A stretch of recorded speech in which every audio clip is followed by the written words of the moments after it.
구원의 길 메시지 이어가도록 하겠습니다. 창세기 1장 1절에서 3절 하나님이 모든 것을 창조하시고 인간을 하나님의 형상대로 창조했다 그랬습니다. 그래서 오늘은 그 인간이 어떤 언약을 처음에 부여받았는가 그거를 확인해 보려고 합니다. 그게 창세기 2장 7절과 2장 17절에 나와 있습니다. 창세기 2장 7절에 보니까 여호와 하나님이 땅의 흙으로 사람을 지으시고 생기를 그 코에 불어넣으시니 사람이 생명이 되니라 그랬습니다. 이거는 사람이 어떻게 만들어져 있고 그리고 어떻게 구체적으로 이렇게 되었는지 창세기 1장하고 좀 다르게 설명이 된 부분입니다. 2장 17절에는 선악을 알게 하는 나무의 열매는 먹지 말라 내가 먹는 말에는 반드시 죽으리라 그랬습니다. 조금 뭔가 제약을 해놓은 것 같은데 이 부분만 보면 그렇게 보이지만 하지 말라는 말이 많지만 왜 이런 의미가 왔는지 앞에 부분하고 좀 생각을 해봐야 됩니다. 인간은 진짜 정의가 뭐냐면 생명, 살아있는 존재, 생명체가 된 거. 그게 바로 인간의 진짜 정의입니다. 단순히 우리가 살아있는 생명체, 영과 육이 이렇게 하나된 영육 통일체, 그게 아니면 짐승하고 다를 바 없잖아요. 걔를 또 손 붙어 있고 나도 손 붙어 있는데 다른 게 뭐지요? 하나님의 생기, 하나님의 영이 함께 할 수 있는 존재가 바로 인간입니다. 동물에게는 하나님의 영이 함께 할 수 없어요. 원래 그렇게 지어지질 않았습니까? 성경에 동물도 혼이 있다고 말을 합니다. 그래서 그 혼은 땅으로 내려가고 인간의 영혼은 위로 올라간다고 말을 하고 있는데 근데 동물에게는 하나님의 영이 함께 할 수 없습니다. 오늘 이 생기라는 단어는 하나님의 영, 성령, 그리고 호흡 이런 단어들과 같은 어원을 가지고 있는 단어로 쓰였습니다. 쉽게 말을 하면 하나님의 영이 함께 할 수 있는 존재, 하나님의 영이 들어와서 그게 생기가 되어지고 그렇게 사람과 함께 해야지 진짜 사람인 거예요. 하나님의 영이 함께 하지 않으면 진짜 사람은 될 수가 없어요. 그럼 이걸 의미를 놓고 볼 때 하나님의 영이 떠나버리면 어떻게 해요? 안 되겠죠. 그래서 하나님의 영과 계속 함께 해야 되겠죠. 그래서 제한을 두신 게 아니고 언약을 주신 거예요. 만약 이걸 하게 되면 저런 결과, 떠나버리는 결과가 나타날 거니까. 그래서 각종 나무의 실과들, 열매들 임의로 마음대로 먹으라 그랬어요. 근데 딱 하나만 먹지 말라 그랬어요. 이 말은 우리를 보호하려고, 생명의 길에 있게 하려고, 하나님의 영이 떠나는 걸 방지하려고 보험을 들어 놓으시는 겁니다.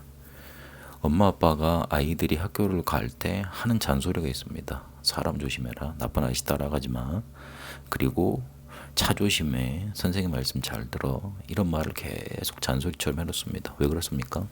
애한테 짐을 지어놓으려고 그러는 거예요? 아니죠. 보호하려는 거죠. 세상에 너를 해칠 수 있는, 너의 생명을 앗아갈 수 있는 나쁜 존재가 있으니, 그런 것들이 있으니 거기에서 너를 보호할 수 있어야 돼. 그래서 최소한의 길을 알려주는 겁니다. 우리 인간은 하나님과 함께, 하나님의 영이 함께 해야지만 진짜 인간인데, 떠나서는 모든 축복을 다 잃어버리게 되는데 죽은 영이 되고 마는데, 특히 이 사단이란 영적 존재한테 당할 수밖에 없는데 거기에서 보호하려고 주신 거예요. 그래서 그걸 행위 언약이라고 그런 거고 언약이라고 그러는 겁니다. 하나님이 우리에게 또 하나의 짐을 지우기 위해서 이걸 말한 게 아닙니다. 그런데 실제로 어떻게 됐어요? 하나님을 떠나게 됐잖아요. 뭘 가지고요? 자유구절로 가지고. 그래서 하나님을 떠난 거 우리 책임이에요. 우리 책임이 없지 않아요. 사단만 문제가 있지 않아요. 사단이 문제 있지만 우리가 거기에 속은 겁니다. 그래서 어떻게 됐습니까? 그 결과 죽은 영이 되어버렸어요. 그래서 그 죽은 영을 사단이 장악을 합니다. 결국 우리에게 저주 재앙만 찾아오게 됐지요. 그래서 하나님이 이걸 막으려고 선악과 열매 먹지 말라 그렇게 제한을 두신 겁니다. 그래서 인간이 어찌할 수 없었기 때문에 창세기 3장 15절 복음이라는 실제 인간의 빛을 주셔서 성령이 다시 거하게 하시는 길을 열으셨고, 그래서 그 그리스도가 우리의 모든 문제 해결하시고 우리를 새 생명 주셔서 살게 하시는 겁니다.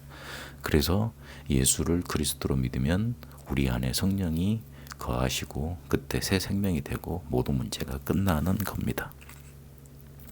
오늘 기억해야 됩니다. 진짜 인간의 정의는 하나님의 영이 함께 해야 된다. 그게 바로 생명이다. 그래서 그걸 잊어먹지 말라고 언약을 먼저 주셨다. 우리에게 율법 제한을 두신 게 아니다. 기억해야 됩니다. 호흡 묵상 기도로 마치도록 하겠습니다. 숨을 들이쉽니다. 성삼위 하나님께서 내 안에 충만하게 역사하옵소서. 멈춥니다. 보좌의 축복이 내 안에 충만하게 하옵소서. 내뱉습니다. 세계 복음화의 축복이 내 안에 충만하게 하옵소서. 들이쉬고 내쉬고 다시 들이쉬고 내쉬고 다시 들이쉽니다. 성삼위 하나님께서 내 안에 충만하게 역사하옵소서. 멈춥니다. 보호자의 축복이 내 안에 충만하게 하옵소서. 내뱉습니다. 세계 복음화의 축복이 내 안에 충만하게 하옵소서. 다시 들이쉬고 내뱉고 다시 들이쉬고 내뱉고 다시 들이쉽니다. 성삼위 하나님이 내 안에 충만하게 역사하옵소서. 멈춥니다. 보호자의 축복이 내 안에 충만하게 하옵소서. 내뱉습니다.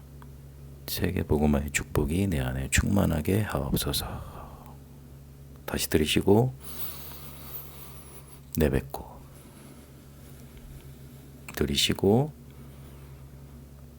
내뱉고. 살아계신 하나님, 하나님이 우리와 함께 계실 때, 하나님의 영이 우리 안에 거하실 때 생명체, 진짜 살아있는 인간이라고 오늘 말씀을 확인했습니다. 하나님은 우리를 보호하시려고 언약부터 주셨습니다. 하나님이 언약 되신 그리스도 붙잡고 승리케 하옵소서. 예수 그리스도 이름으로 기도합니다. 아멘.